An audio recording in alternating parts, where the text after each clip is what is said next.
Hello everybody, my name is Chris Brady, author of the Boeing 737 Tech Guide and the Boeing 737 Tech Site, and this presentation is about winglets. So there's a surprisingly large amount to cover in this presentation.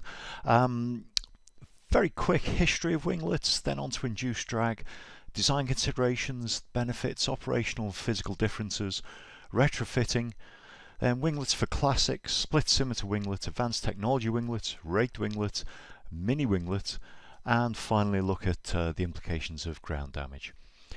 As always, please treat your company training and their manuals as the authoritative source of information.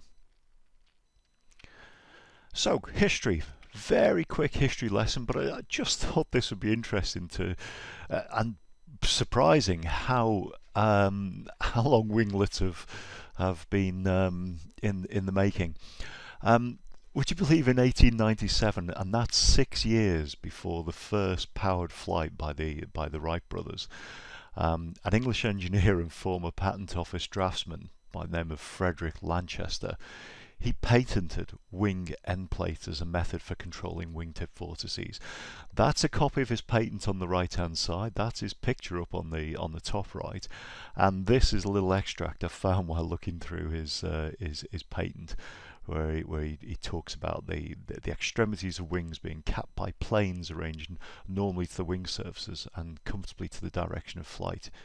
I mean, this is a description of a winglet if ever there was one. Anyway, apparently you'd wonder how he came up with a patent for a winglet before aircraft were even flying, but apparently he was inspired after watching seagulls whilst he was sailing across the Atlantic, and presented this paper, The Soaring of Birds and the Possibilities of Mechanical Flight, to the Physical Society. A funny old thing, it was rejected for being too advanced for its time. I mean, talk about putting the cart before the horse. But anyway, in 1906 he had another go, and he published the first of a two-part volume work on aerial flight, dealing with the problems of it, and in it he developed a model for the vortices that occur behind wings during flight, which included the first full description of lift and drag. So this guy was really ahead of his time, by any measure. Anyway, moving on to real aircraft. In 1910, a Scottish engineer who's actually based in the US, but he's born and raised in Scotland, by the name of Billy Somerville, he patented in the US the upward curved wingtips, and these were the first functional winglets to ever fly in an aircraft. And if you look at those, they really do look like contemporary aircraft of the day. I mean, to me they look, every bit as curved and as nice as, even A350 winglets, which are probably the most curvaceous around. But anyway, that was first done in 1910. In 1976, this is kind of when we think of winglets as becoming in the mainstream thinking.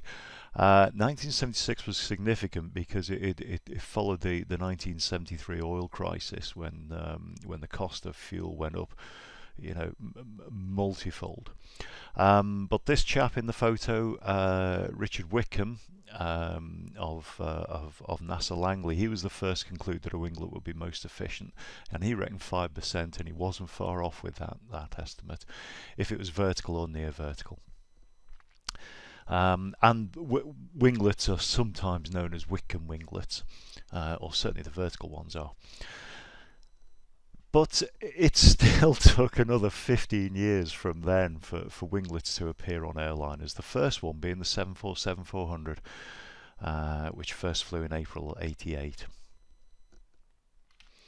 So, on to the 737, and this chap, Dr. Bernie Grazia of Aviation Partners Boeing, it was the former chief aerodynamicist at Boeing, and in 1994 he designed and patented the 737 blended winglet. That's a copy of the patent up there, and surprisingly it was actually first flown on a 737-800, whereas I think most people who interested in the history of the 737 would have thought they were first flown on a BBJ, but they weren't. They were actually flown on an 800 test bed with the intention of using them on a BBJ. They were actually never intended for mainstream airline operated NGs, so they were never intended to be seen on airliners. They were purely for the BBJ market. And the reason for that, according to Boris Boskov, president of BBJ, was to give the BBJ a look that will set it apart from other business and commercial jets of its size. We want the BBJ to stand out, he said. We want it to look distinctive amongst all of the business jets. Otherwise, I guess it just looks like an airliner. But if you can sex it up by putting a winglet on there, and again, cast your mind back to when this was happening in the late 1990s. Winglets were quite a futuristic looking thing. It was all about the image. According to the BBJ chief pilot Mike Hewitt, whom I had the pleasure of meeting at a farmer in 2000, and talking to him about the BBJ and winglets, but his take on it was that Boeing initially put winglets on the BBJ to enhance the airplane's image, but soon learned that the benefits were tremendous. And he's quoted as saying that the performance improvement from winglets allowed us to pull out the 10th fuel tank, as well as enhance the aircraft's hot and high performance. So really, they were just put there for image on the BBJ to help sell them. But it turns out they had huge performance benefits, which the rest of the aviation world have been telling them indirectly for 100 years. But there we go. I mentioned APB a couple of times, so look, let's just cover this and say who they are. So they're a Seattle-based, funny old thing, outfit called Aviation Partners Boeing. They were formed in 1999 to sell and market the original blended winglets. They're a joint venture between Boeing and Aviation Partners Inc. API.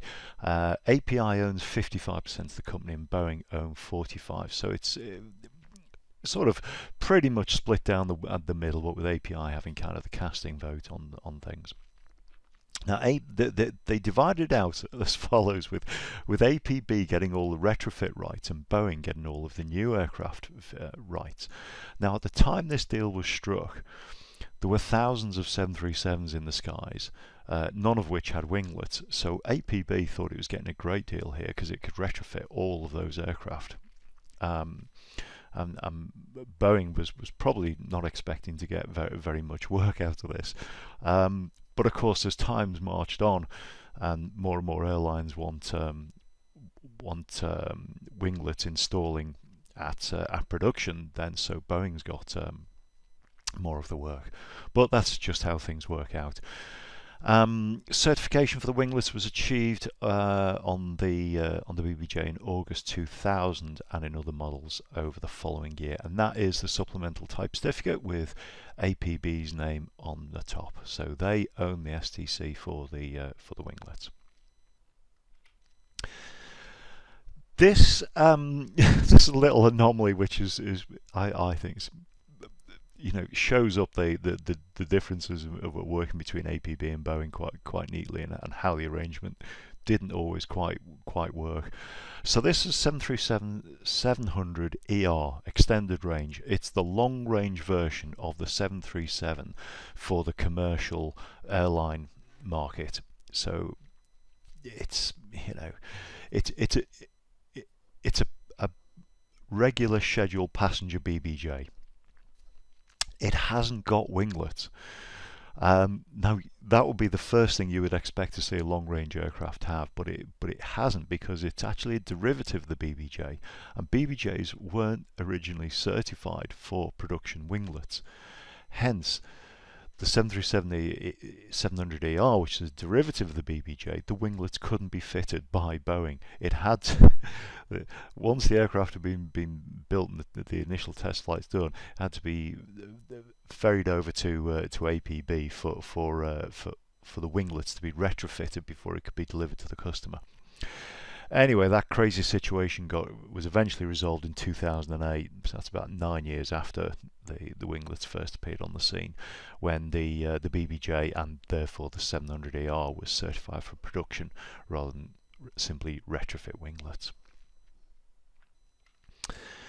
So the first winglets to appear on an airline 737 was on an 800, and that was in September 2000. So not actually that far behind the BBJ, only about a year or so behind.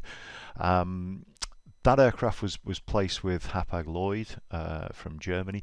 In fact, they loaned Boeing the aircraft to do all the developmental test flying on it, and they became the first airline in the world to fly the 737 with blended winglets. And that's a photo I took in, pretty sure that's Malaga, looking at the decrepit Dove in the background.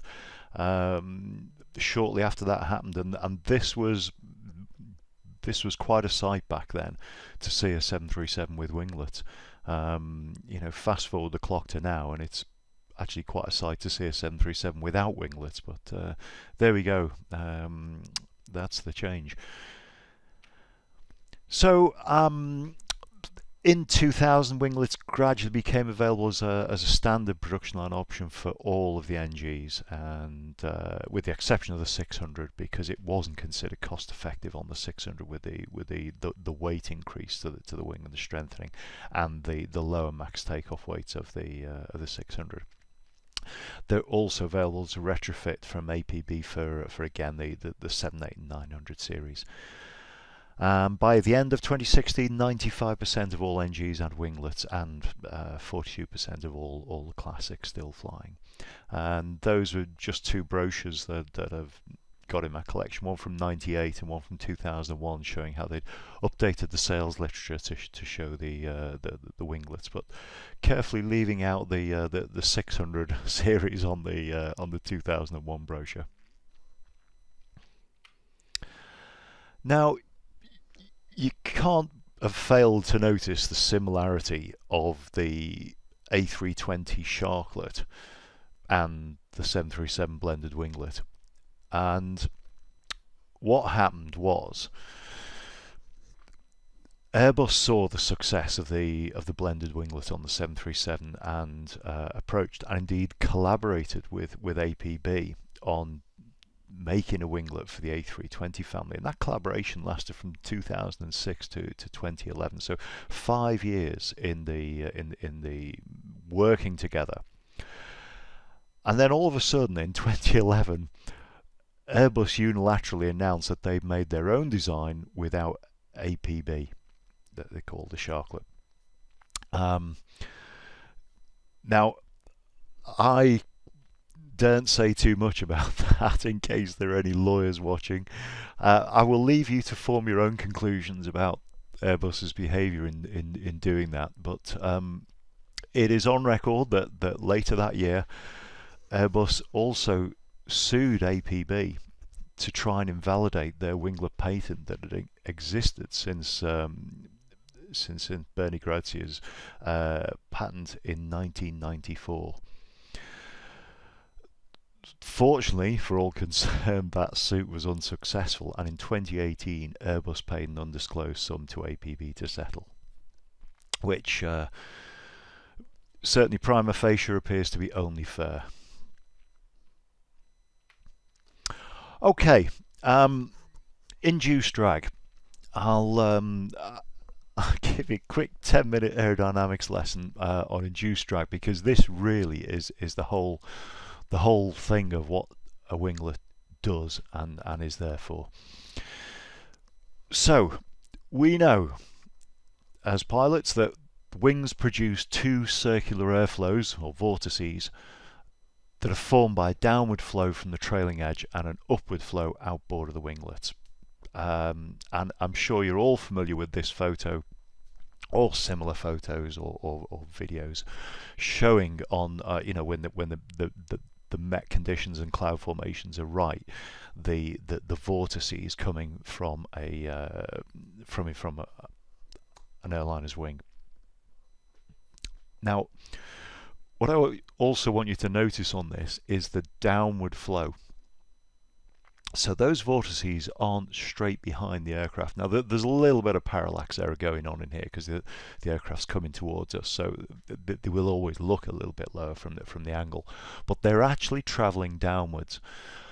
And we know they travel downwards. I mean, if you're ever fortunate to see this from the side, you'll see it. But as you see contrails of aircraft go past, as you know, if you ever encounter a wake vortex, certainly we know that when we're crossing, or when we're crossing traffic, the wake vortex is always going to be strongest if we're just below that aircraft.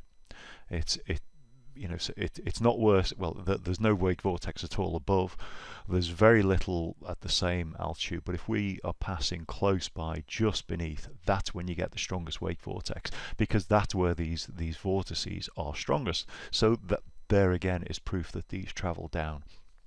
Now, what we see in the photo and on the traditional drawings of vortices are vortices just occurring at the wingtips. That is actually not the case. I mean, that's where they're focused. That's where they're most apparent. But the actual vortices actually envelop the whole wing.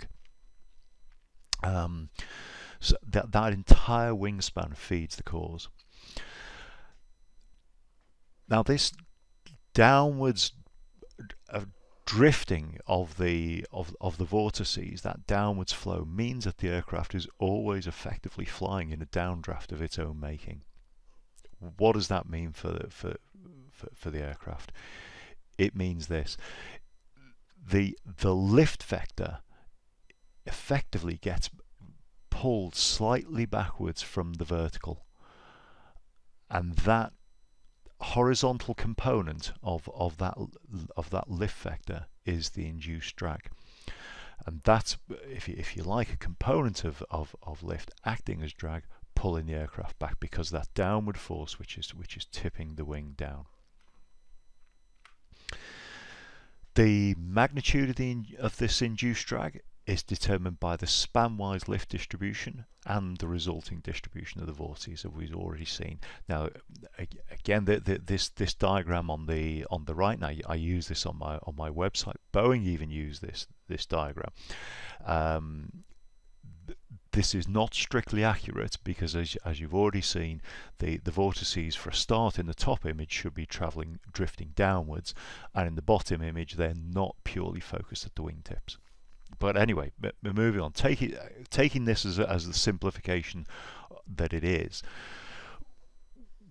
what we do know is that adding winglets actually increases the spread of the vortices along the trailing edge, and that creates more lift at the wingtips, thereby reducing the induced drag. So that's what's going on. All right, so let's take that aerodynamic knowledge and have a look at the design considerations for winglets. There are three main things that need to be considered: static loads, dynamic loads, and flutter. So we'll look first at the static loads. So, having decided that a winglet is desirable, and everybody from Wickham to Lanchester has said that yes, they are, a suitable, efficient winglet has got to be designed for the particular aircraft, and this is a trade-off between size, weight, and efficiency. So there's a sort of weight, cost benefit analysis has to go on here. You can't just stick a huge winglet on and expect to get an ever increasing gain. You won't, because the weight will be too great, and all the rest of it, factors I'll come on to discuss in a moment.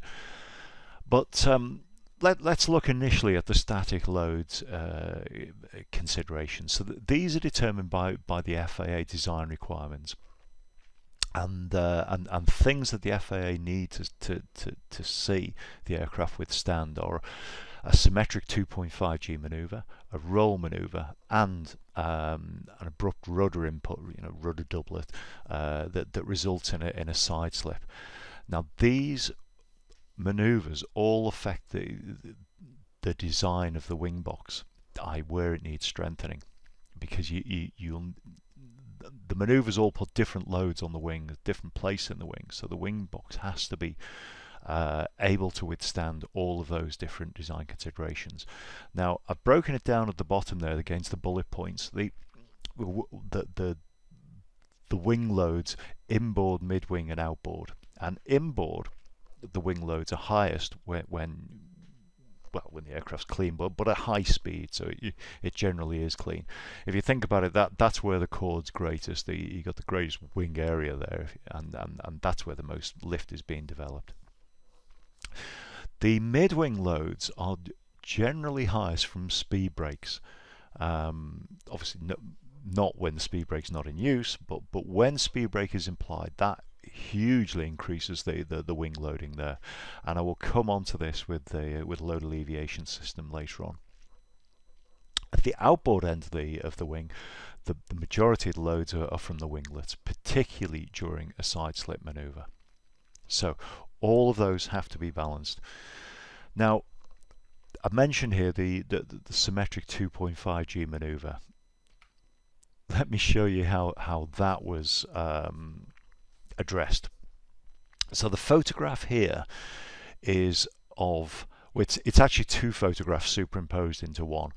The one with the wings almost horizontal is the 1G case, and the one with the wings bending up is the 2.5G case. Now, this isn't one model where the wings flexed.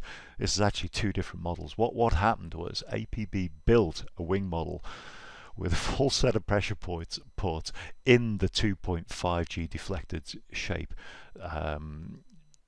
to test, to gather data on what the air loads were going to be in that configuration. That data was then used to minimize the adverse effects of those higher loads that resulted from the winglets. They obviously then went on to get flight test data to adjust and validate that aerodynamic database that they got from the wind tunnel testing. But that's how seriously they took this case, because the 2.5G static load case with winglets was quite significant, and you can just see in this photo that bending moment is quite significant. So the next design consideration is dynamic loads, and this is the response of the airframe to gusts or turbulence, creating dynamic flight loads on the wing and the winglet. So it's not a steady state loading; it's a moving target, if you like. Now, in addition to the winglet induced increase in air loads, which we saw in the static case, the weight of the winglet itself and the fact that it's out there on the wingtips also increases the loads on the outboard wing. And in a nutshell, the heavier the winglet are, the higher the dynamic loads will be, because any disturbance to the aircraft and the wing will sort of shake and cause the waves, which will be affected by that weight of the winglet. And the last consideration is flutter, or the last of these aerodynamic ones anyway. Now, flutter, in case you're not familiar with it, and I hope nobody's got any personal experience of it. I have, and I wouldn't recommend it. It's a self-excited vibration of any part of an aircraft around which air is flowing, and it's caused by, well, what I've written here is an interplay of aerodynamics, elastic forces and inertial forces. So it occurs at a specific speed when the combined aerodynamic and structural interaction produce a destabilizing or diverging condition. So what I mean by that is it's the combination of the airflow, i.e. the speed that the aircraft's traveling through the air. The elastic forces is the rigidity of the wing or the surface. I mean, the photograph I'm showing here is of a stabilizer of a twin Comanche during flutter, and I will come on to show you the video for this in a second.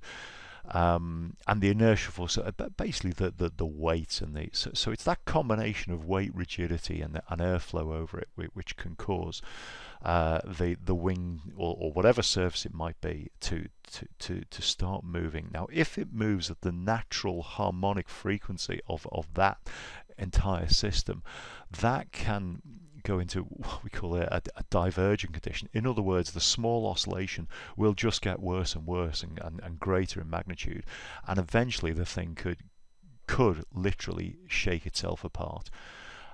You may have seen videos of this of bridges in the wind. That's a ground-based, equivalent scenario. I think there are some videos of things in test, but this is, let me show you this one of the Twin Comanche. So this is a video from NASA Flight Research Center at Dryden, and it shows an extreme example of flutter on the stabilizer of a Twin Comanche, and this is back in 1966.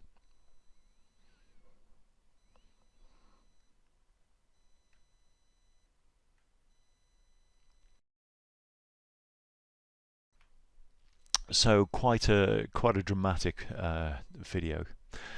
So how do winglets affect flutter? Well, I've alluded to it, in the previous couple of slides there, but the obvious one is really the change of aerodynamics, because the new airflow pattern which is set up with the winglet, which, if you think about it, was the whole point of the winglet in the first place.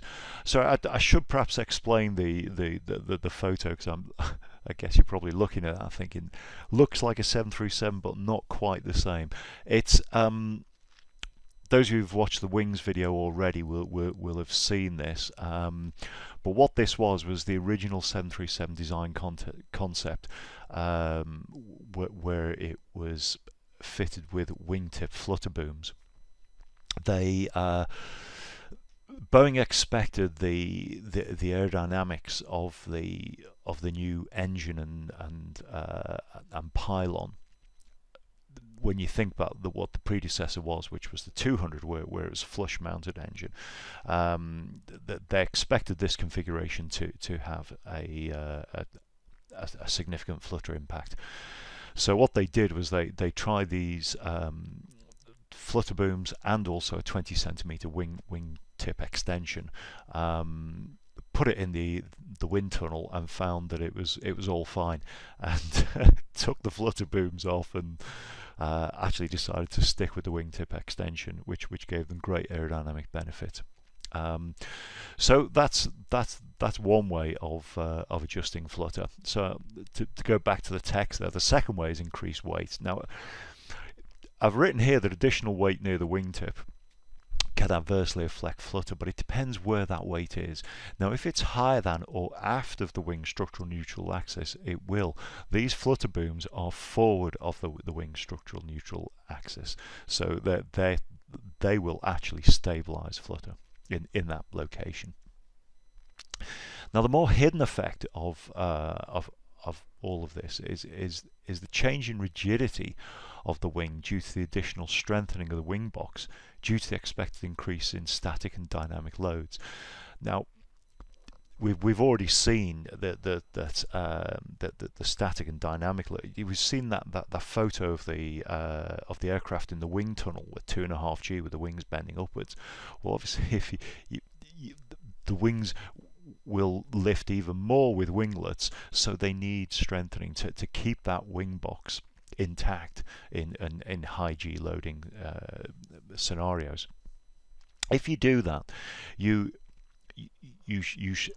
only way to strengthen the wing box is basically to make it thicker, to reinforce it. Well, if you do that, you're changing the resonant frequency of the wing. You're changing the rigidity of it. It will be less more resistant to bending up or down, so it'll be more resistant to flutter. But just because you would expect it to be more resistant doesn't mean to say it won't be it won't be immune to it.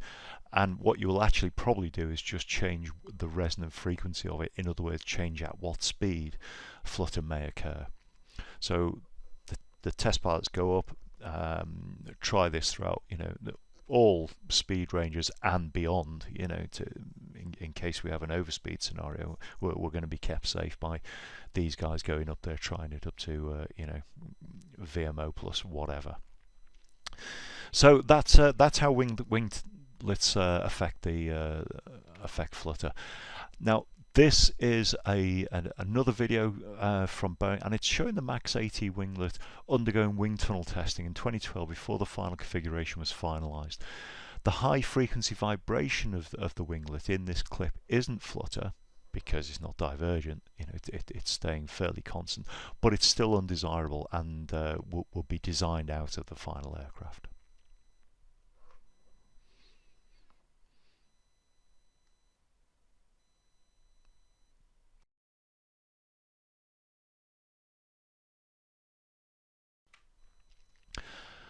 Okay, so if that's not scared off the manufacturers and the aerodynamicists already, then the bean counters will be wanting to see the benefits. So what do they do? Well, they reduce drag. Yes, of course they do. That's why we've got them. Remember again that the induced drag can't be completely eliminated, but by extending that wing upwards and tapering it, the vortex form the tip of the winglet and the drag will be significantly reduced. If you're reducing the drag and improving the lift because of the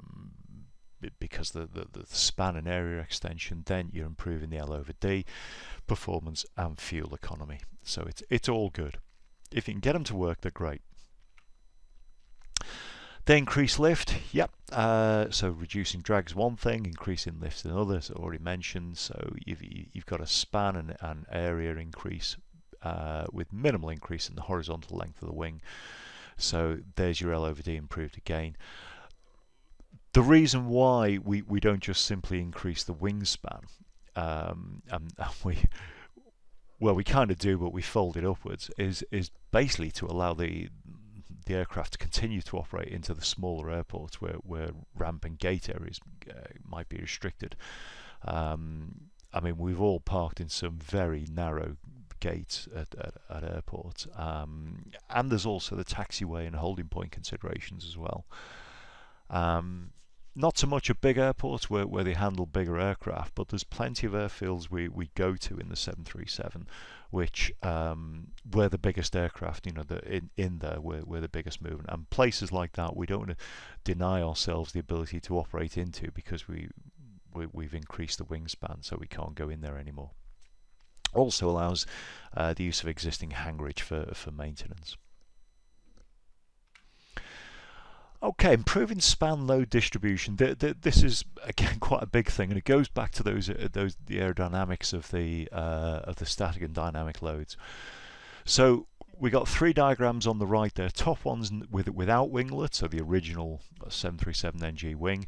Then the middle one's blended winglet, and the bottom one's split scimitar. And what you can see happening there is that the peaks of lift, particularly around the mid area of the wing, have been reduced, and whilst the net lift is actually the net lift is increased slightly because we've increased the span in the area, but the overall lift distribution is now much more even across the wing with the split scimitar than the no winglets case, and going through the intermediate case of the blended winglets, and that increases it reduces the peaks of wing loading, and that means particularly is helpful for things like wing box strengthening and passing the certification criteria. I'll mention this again on the load alleviation system because it's quite a good graphic to bear in mind when I talk about that and the use of speed brakes.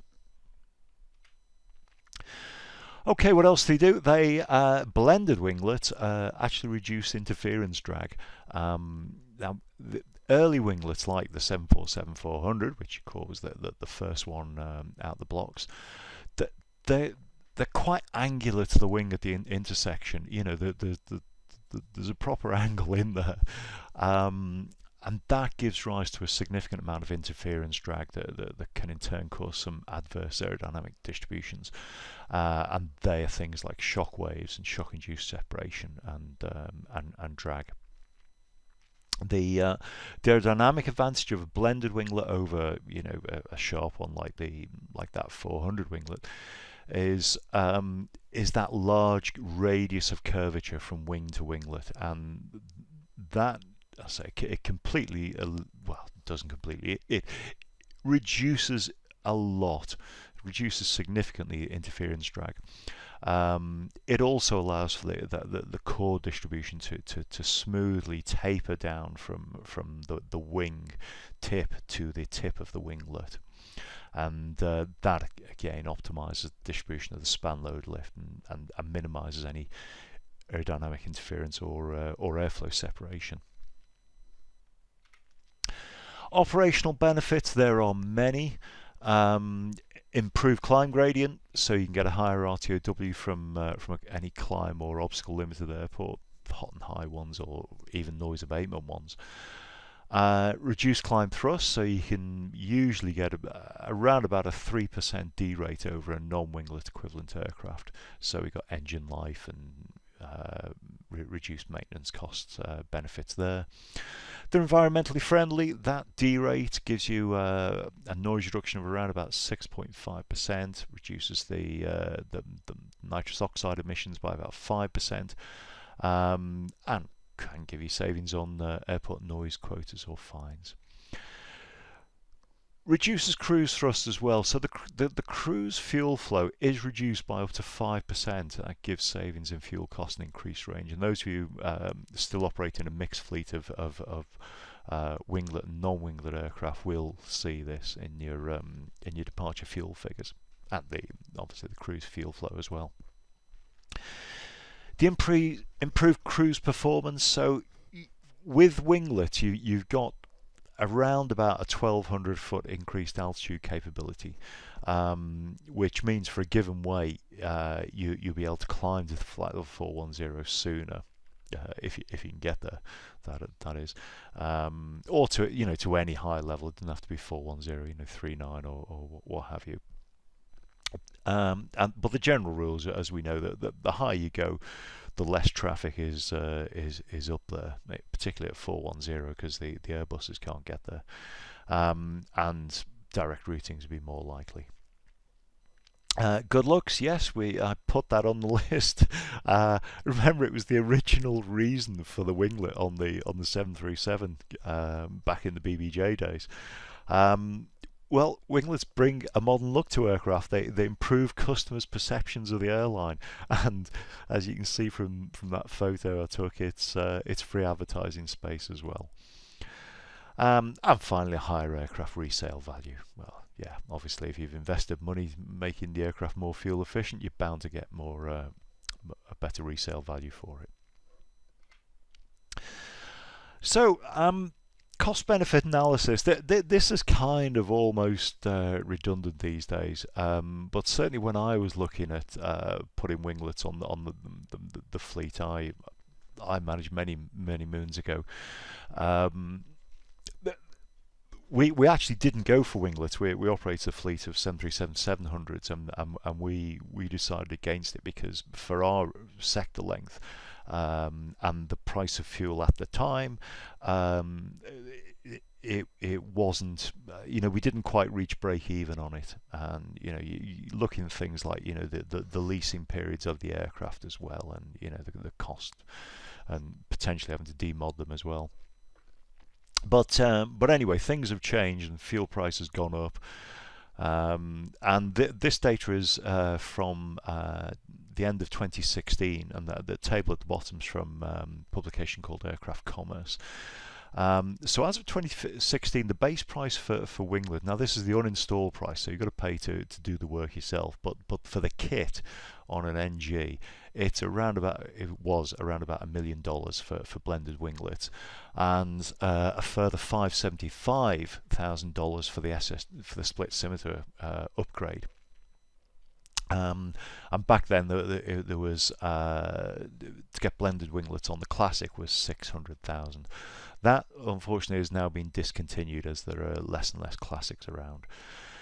Estimated typical annual fuel savings per annum around about 125,000 US gallons per aircraft. That is significant with split Scimitar, or 75,000 with blended. It's a ballpark figure. It depends on utilisation rate and sector length. Longer sectors give more fuel savings, and the bottom line's in that right-hand column of that table down there.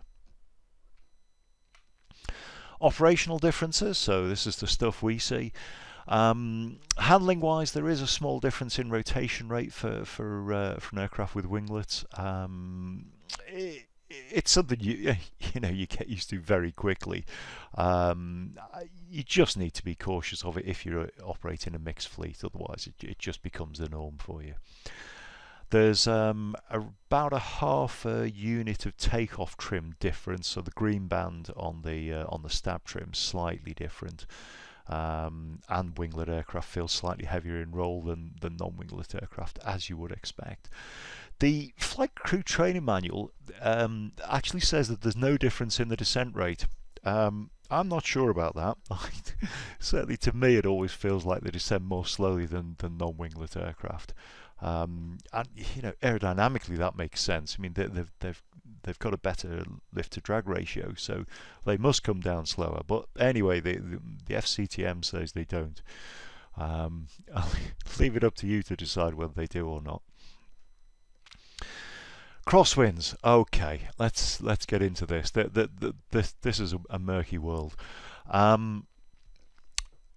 Right, the table on the right is the table that used to appear in the FCOMS limitation section, but this this section, these entries, they were removed in 2013. Never quite got to the bottom of why that was. But they used to say, as you can see there, the maximum demonstrated takeoff and landing crosswind is X knot. 33 for winglet and 36 without winglet. Now, when I saw this difference, I queried it with APB. I actually got into correspondence with them about this because I thought, well, what's the reason behind that? And their response, and I'm quoting it here verbatim, is that the FAA would only let us document the maximum wings experience during the flight test. So if we'd been able to find more crosswind, then the 33 knots might have been more. And answering my direct concern about weathercocking of winglets, they say that there appears to be no weathercocking effect due to winglets. So there you go. I'm not sure. I think there might have been a little bit of that in there, but I mean, surely it would have been worth your while finding somewhere on the planet that had a 36 knot crosswind, going there just to give the impression that your winglets did not have any detrimental effect to the performance of the aircraft. But anyway, they didn't. And with blended winglets, that's the max demonstrated takeoff and crosswind landing component. With split Scimitar, it's different. It's 37 knots for landing, which is actually more than it is or was without winglets, which again makes no sense to me.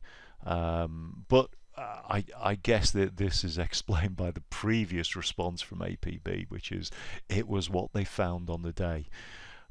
During the period of crosswind landing testing, they must have found no more than 37 knots, and in those 37 knots found that the handling was acceptable. Therefore, that's the limit.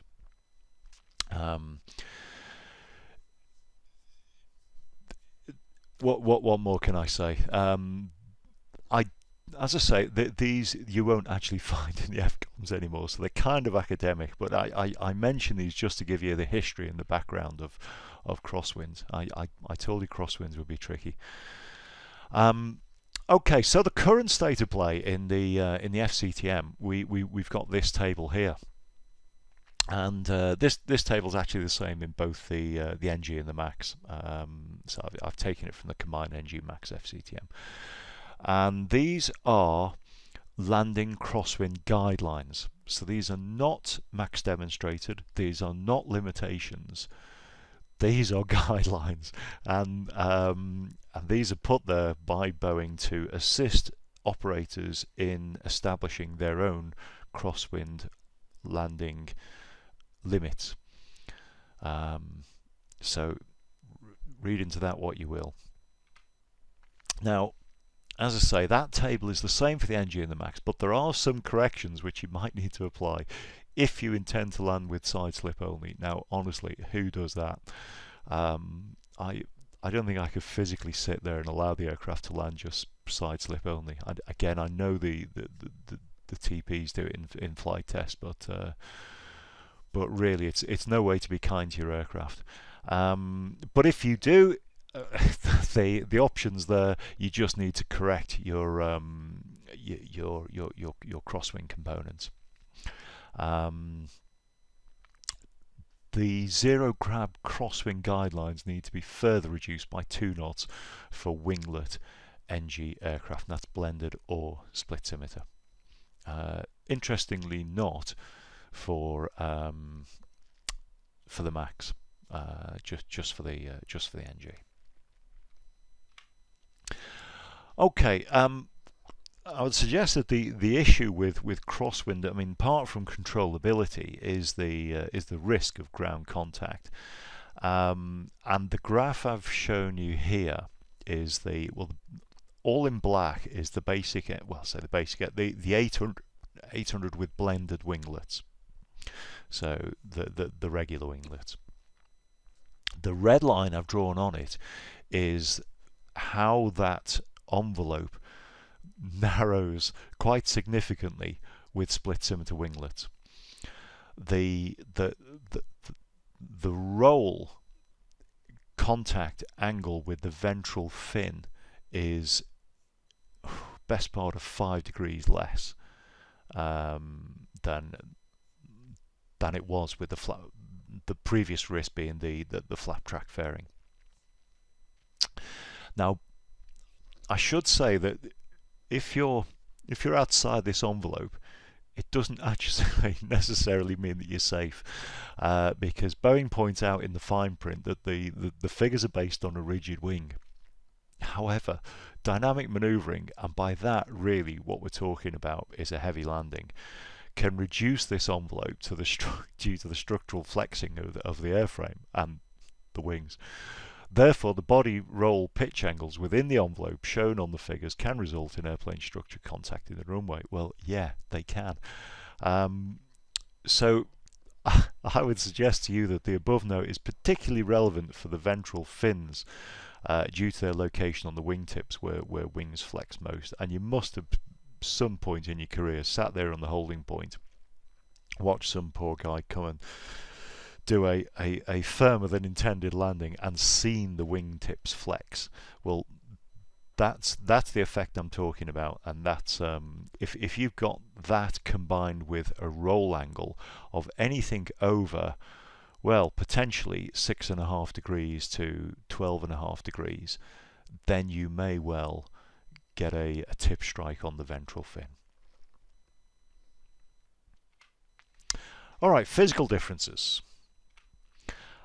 Okay, that's a busy table. Been gradually building this up over the whilst I was making this presentation. I won't go into detail. It's kind of more there for reference, really. What can I say? The heights of the winglets have gradually increased, and they're a little bit shorter on the classics. About 14 inches shorter than the blended winglet on the classics.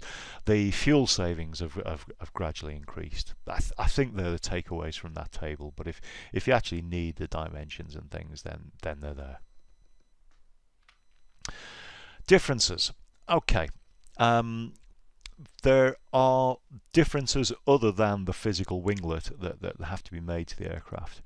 Now those differences can be made during production, which is the quick and cheap solution, or by a retrofit with various differences to the differences depending on whether the aircraft was provisioned for winglet or not. All 737 NGs before line number 778 were not provisioned, and for them putting winglets on is a big deal.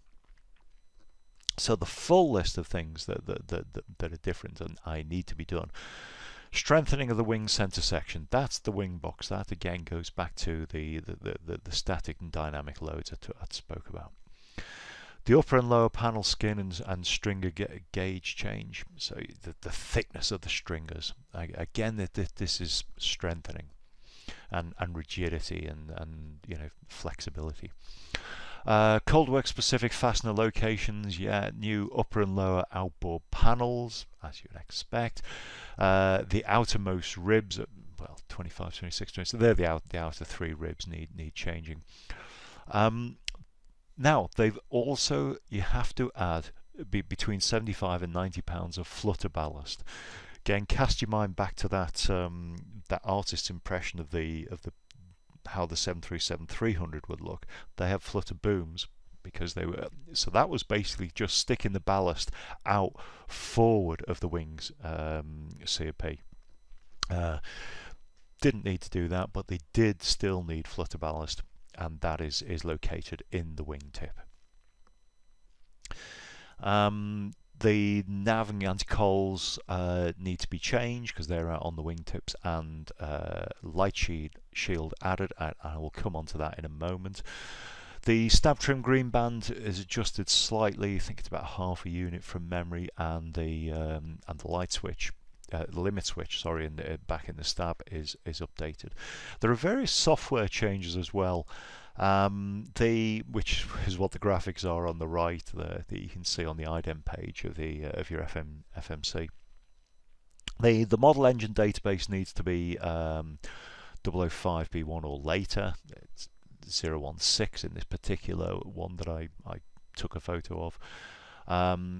The FMC needs to be updated 10.3 or later, so there we go, compliant there on 10.8.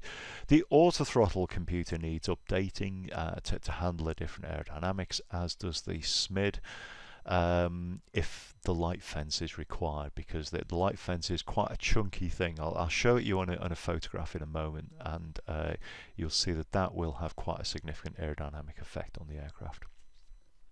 The ident up there at the top is this particular one's an 800W.1, which means it's an 800 with winglets, SFP, and one position tail skid. So, but the W is the thing you need to look for on the ident if you are not being observant on your walk around. So the construction of the winglets, they are made of carbon graphite and an advanced aluminium alloy and titanium. As you can see on that early graphic from APB. Now, since introduction of the original winglet, which was back in, what was it, 98, as they become more common in service, APB has gained a better understanding of how a lightning strike affects them, because they are, right there in the firing line for lightning strikes. So they've learned, where the usual entrance and exit points are of the lightning, and based on that experience, they've incorporated new materials at those areas of the winglet, which aren't marked on this graphic, that dramatically reduce damage from lightning strikes, which reduces the downtime after you've had a lightning strike. Okay, light. I've mentioned this a couple of times. The two photos there. The upper one is the original configuration of the winglets. There was just that's known as a single lens light fitting. So all the lights are in that one bit of perspex. The bottom photo shows the more modern dual lens lights. So the nav lights are separated out from the strobe, and apart from the fact that there's just one lens and versus 2 lens. The other thing you can see is that huge fence.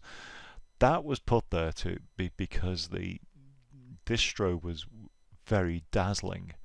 I mean, I've flown some of the early ones and it was extremely dazzling.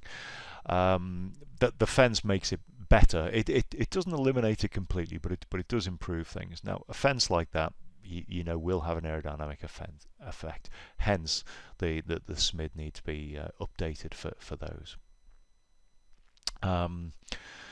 When when it was split to a dual lens configuration, the strobe light was actually moved further outboard, and that reduced that dazzling effect.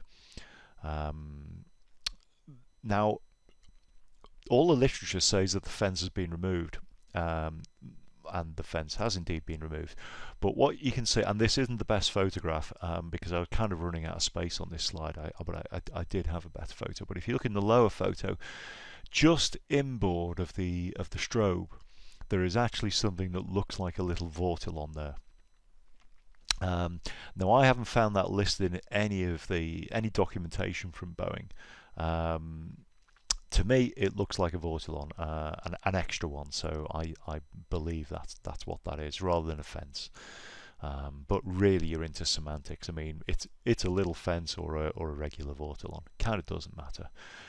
The only other update to the lights was in 2013, along with every other light on the aircraft. They've gone to the more efficient, longer-lasting LED lighting systems, which have got something like either a 20 or a 40,000 hour life. I think it's 20,000 hour life compared to something like, I don't know, about 4,000 hour life of the old halogens or xenons. All right, retrofitting. This is what happens when you don't get them installed at the factory on build. Requirements for this. So taking the most current, most popular one, which is to convert blended winglets to split scimitar. You need to change the upper and lower inboard wing skin stringer reinforcements, which is what you can see happening there in the photo. Change the outboard trailing edge wedge, the outboard leading edge ballast support brackets, and then put the ballast in. 3 different weights of ballast depending on the provisioning of the aircraft. And downrig the ailerons, and I'll come on to downrigging the ailerons in a moment. Installation. There's a photo I took taxiing past a job in progress over at TUI by the looks of it. After the wings being prepared, as per the photos on the previous slide, the old wingtips are removed and the new winglets are bolted directly into the wing end rib. In most cases, the end rib is also upgraded to accept that connection. But as you can see from the photo, the installation of the winglets doesn't necessarily have to be done in the hangar. Although personally, I imagine the wind speed has to be fairly light to accomplish this outside. Installation takes, they say, around about 5 days or 600 man-hours for a provision wing, and you can double that if it's an early aircraft and the wing hasn't been provisioned. All right, onto the load alleviation system. Now, as we've already said, winglets increase the wing loads and the bending moment of the wings. That's because of the weight and aerodynamic effect. 737s with built-in or built with winglets of production have got a strengthened wing box to counteract that effect. But any classic, which is retrofitted with winglets, or early NG, will lack that strengthened wing box of wings with production winglets. Now, since the use of speed brakes increases the wing loads, then the combination of speed brakes and winglets on an unstrengthened wing box could cause a structural failure, particularly in the dynamic case. So what we have to do is limit the use of speed brake in that situation, and that's what the load alleviation system does. So to reduce that wing loading, the the last systems is installed, and you know you're in an aircraft with low alleviation system because of the 50% marker on the speed brake lever light plate, which I've shown there. Now, in flight, you use the speed brake as normal, all the way up to the flight detent if you want to. It's not a problem that you just use it as normal. What will happen is that if the system then detects that the weight, speed and air load combination are exceeding certain limits, it will automatically retract the spoilers to half their maximum position and automatically move the speed brake lever to the 50% position for you. Now, you can override that if you want. You'd have to have a really good reason to do so, in my opinion, because you know you're overstressing the wings, but it will let you. The force has increased from, I think it's 20 pounds force to 38 from memory. The force on the speed brake lever, so it lets you know, puts in a bit of resistance, but you can do it. And this scenario will generally kick in above 320 knots. Above a certain gross weight, and the threshold for that is 64.8 kilos for a 700 or 70.3 ton for an 800. So that's the load alleviation system. Winglets for classics, yep, they did have them. In fact, I'll say the last stat I heard was that 42% of the classics flying now have winglets. So these were offered by APB to any of the classic, the 3, 4 or 500. The aircraft were known as Special Performance, and the winglets gave a 4.5% drag reduction over the standard model. First one was flown in 2002, delivered in 2003 to AirPlus Comet, which I managed to see at Madrid. Retrofit kits became available shortly after for the 400 in 2005 and the 500 in 2007. It's all now been discontinued. There's just no further demand for winglets on classics. Kawasaki it was that designed, developed and manufactured the winglets for the classics under an official agreement with APB. They used a proprietary composite material to create these winglets. It's a high performance carbon fibre and toughened epoxy resin. Apparently it's got a 60% greater tensile strength and 30% greater compressive strength than conventional composites. So designed for hard knocks. The ST, I love that photo. It's a beautiful photo taken by a friend of mine for this presentation. It shows a classic winglet here in the foreground, an NG winglet in the background, and in the far background a nice lineup of a selection of 737s. So anyway, the STC for this was actually delayed due to problems during the low-speed handling phase of flight testing. The winglets are producing handling deficiencies near V2 at high gross weights caused by flow separation on the transition to the winglet. Solutions were, well, there were various aerodynamic changes made to the wingtips and the positioning of the outboard vortex generators. That final winglet, it's 14 inches shorter than the NG winglet at just 7 foot. Split scimitar, these are becoming more and more popular, so you're starting to see these crop up more and more frequently. First test flight for these was in 2013, came into service in 2014 with United, and they're available as a retrofit only to existing winglet aircraft. They're built in Austria. Total weight of installation is 133 kilos. But you get a 1.6% fuel saving over blended winglets. That's on 1,000 nautical mile sector.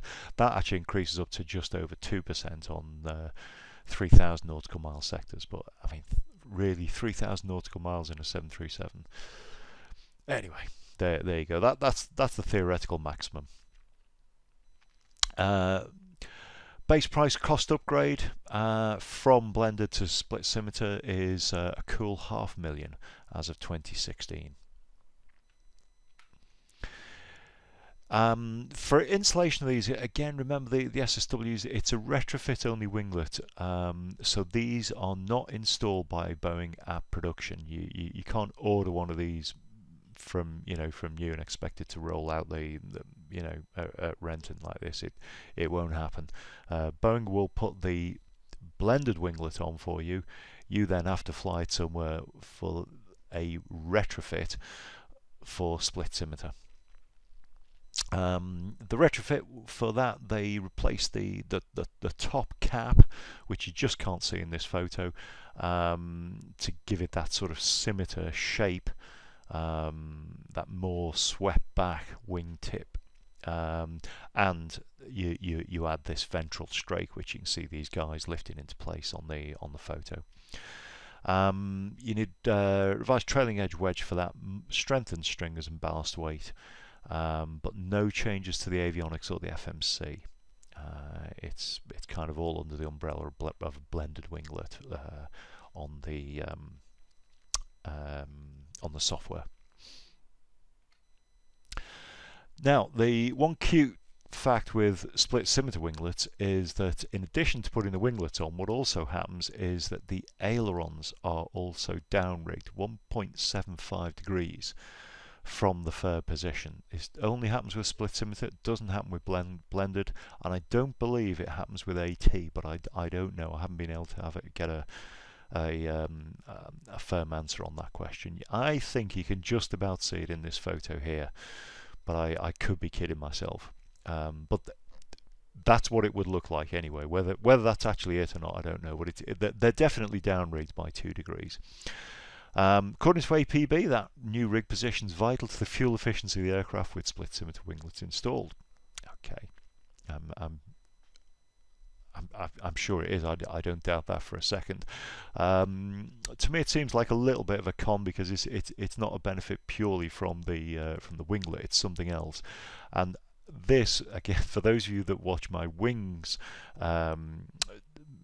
video, then you will say this rings a bell, as indeed it does, because this is similar to what happens with the third-party wing modification packages that are in existence for both originals and classics, that involve down-rigging the ailerons and the trailing edge flaps to increase the camber of the wing, to increase the L over D ratio. So I think that there's a little bit of that going on here. But there could well be some genuine interference effects with, or reasons for why it needs to be done with a split scimitar. The split scimitar program is a huge success, as it needs to be for APB, because remember APB got the when the company was the way the work was divvied up was APB got the retrofits and Boeing got the factory installs.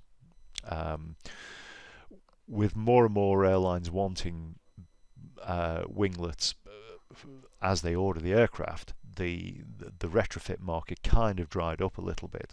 So APB, to keep themselves in a job, came up with the split scimitar, and thereby kept themselves in work for retrofitting these to the blended winglets. Well, anyway, it worked. They've done very well out of it.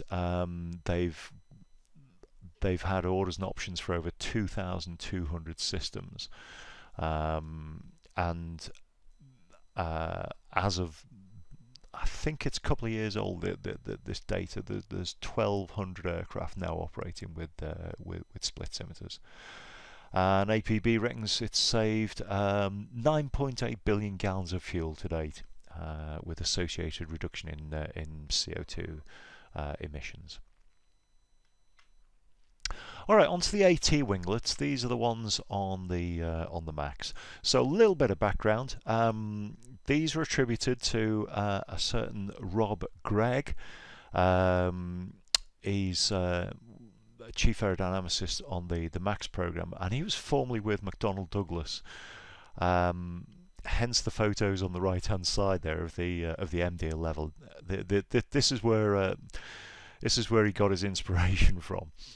I won't say he nicked the idea, but you can, because MD was absorbed by Boeing. So there we go. The MD-11 is where it kind of all came from. Entered service in 1990. It had this sort of up-down winglet arrangement with a short and lower surface forward of the upper surface. That lower one was to improve the stall characteristics at low speed. Now, McDonnell Douglas also proposed, but it never came to light, a split tip winglet for the MD-12.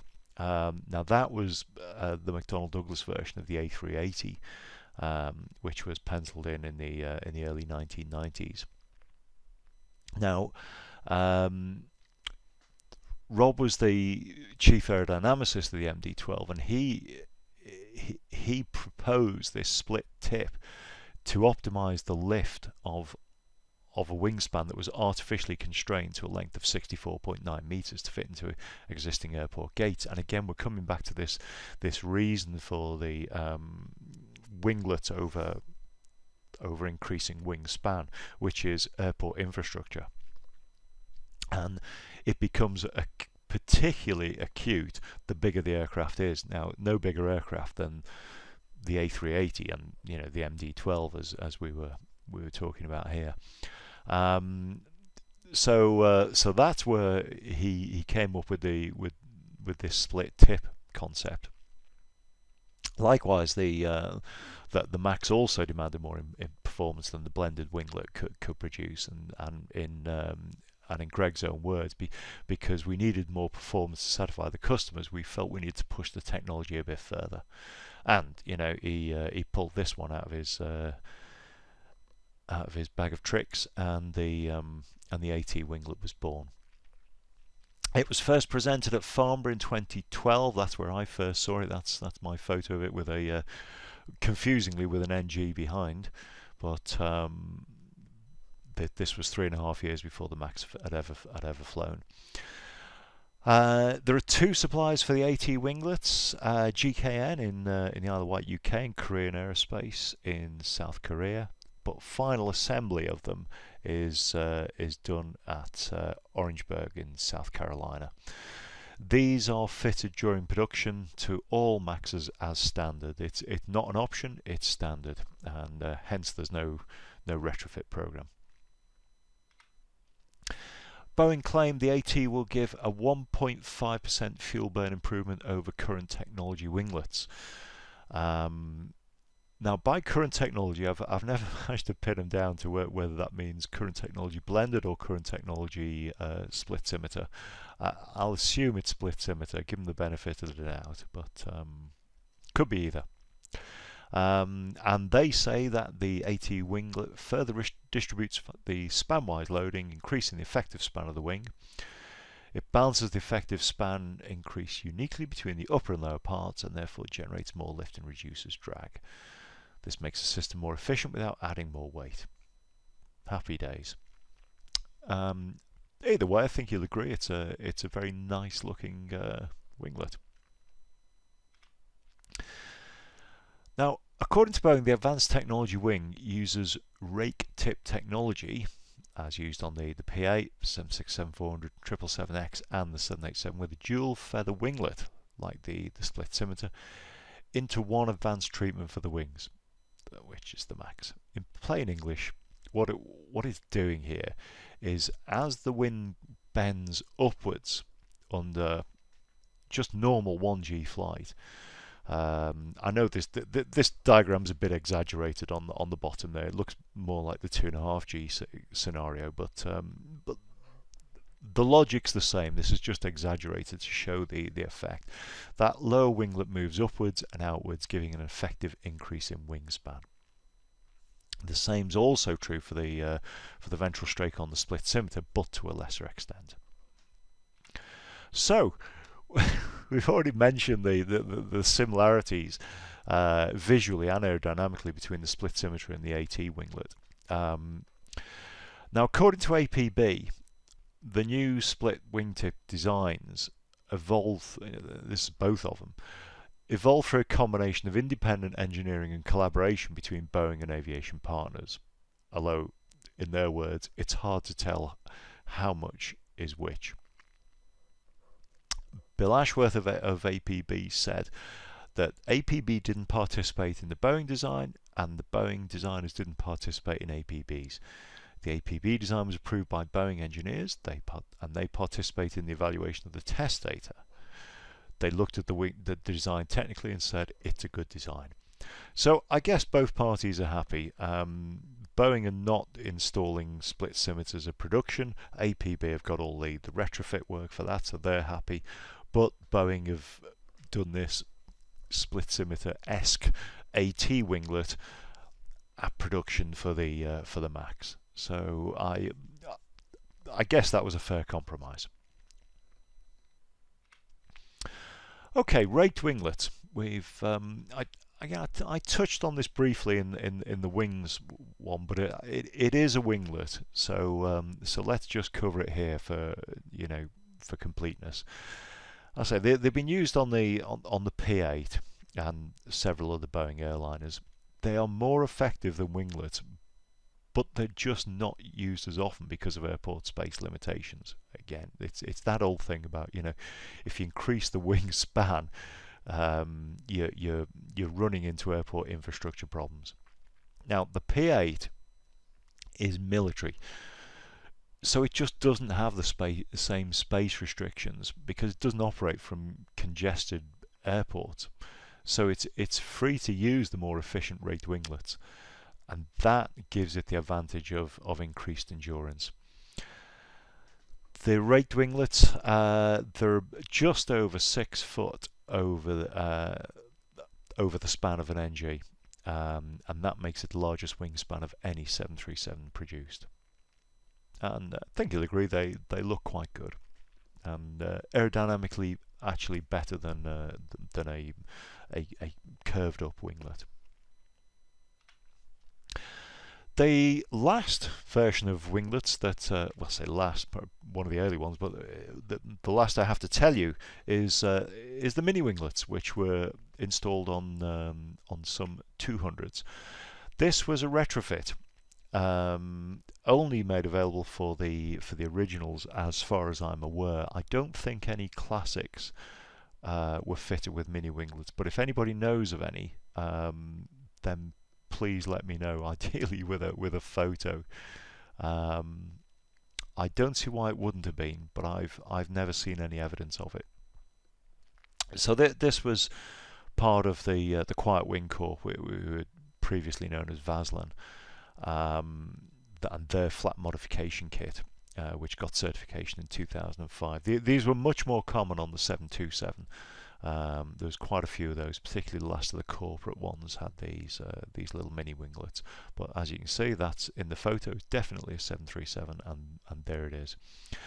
They're about 4 foot tall, so half the size of blended winglets.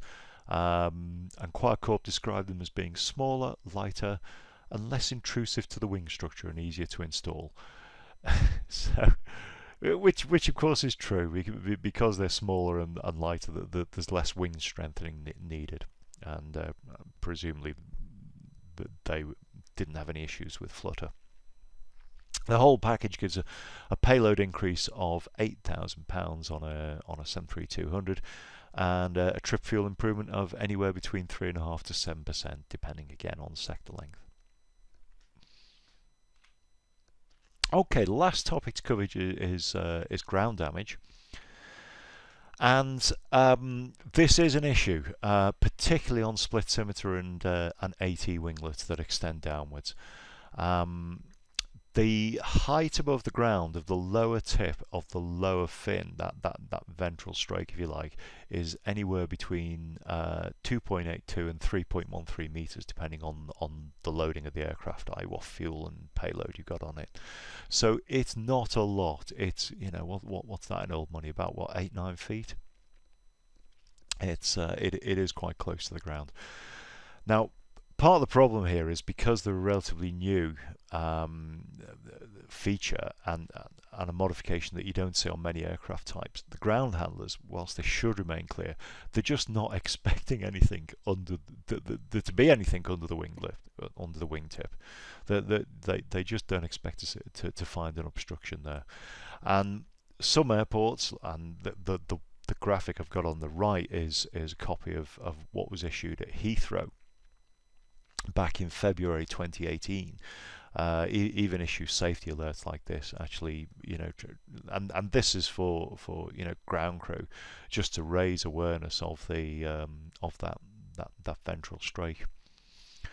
Unfortunately, at Heathrow, to a lot max, so it's exactly as per the previous safety bulletin.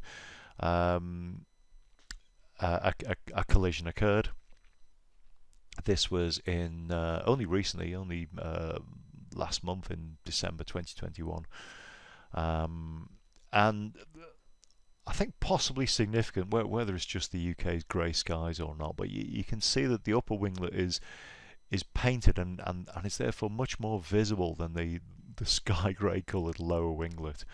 Now I know that there are restrictions about painting winglets, that there's a maximum weight of paint that can be applied, but all the same, I know a lot of operators have put day glow markings on the ventral straight of the split scimitars, and I'm sure after this lot might reconsider their position as well.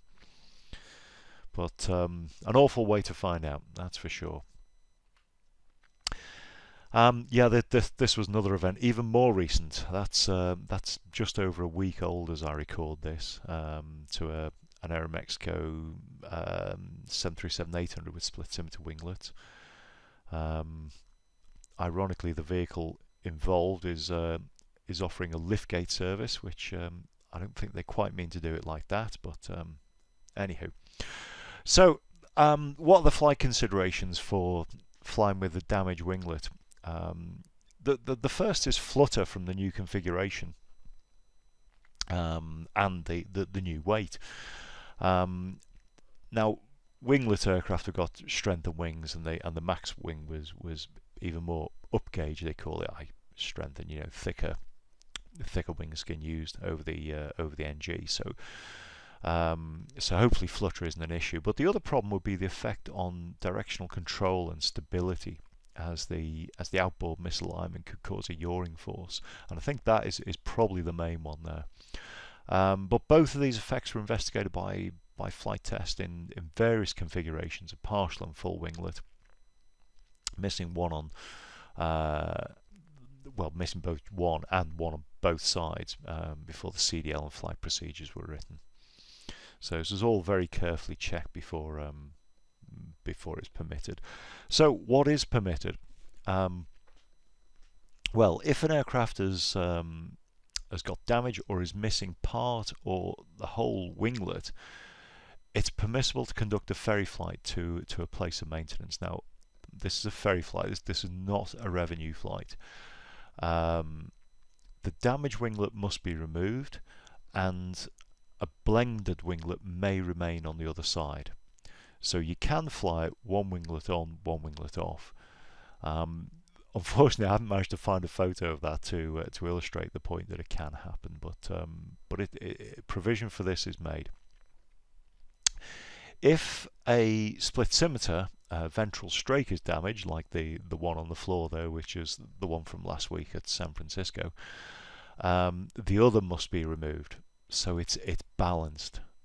You don't have any asymmetric directional control issues. If a split scimitar winglet is damaged, then the winglet and all strakes must be removed before flight. And the conditions that are imposed are the following: day only, because your lights are out there on the winglet. Maximum airspeed of 300 knots or decimal A2, whichever's the lower, and that I'm pretty sure is for flutter reasons. Avoiding turbulence and any large control inputs. Autoland is not permitted. They advise you to trim with the rudder so that the autopilot can be used. So you don't have to disconnect the autopilot to retrim. The climb limited weight must be reduced by 6.8 tons. Trip fuel increased by 15%. Now, that is a huge figure, and the reason for that is the asymmetry and the drag may have. It's also because the where the winglet was taken off, it doesn't have to be finished. An old-fashioned, clean, round aerodynamic winglet put on in its place. It can just be taped up, and with the associated drag penalty. Icing conditions to be avoided, because they don't want any asymmetric wing icing forming, and the maximum crosswind for takeoff and landing is reduced to 15 knots, which fits in with the asymmetry considerations. So they're your conditions for ferry flights with part of the missing. If you have to do one of these, you will be briefed by your flight ops department. If indeed the flight ops don't operate the flight themselves. That's it. That's winglets. That's all I know on the subject. As always, please, if you enjoyed the video, give it a like, subscribe to my channel if you haven't done so already, and consider getting a copy of the book. All this information is in there. Thanks very much for listening.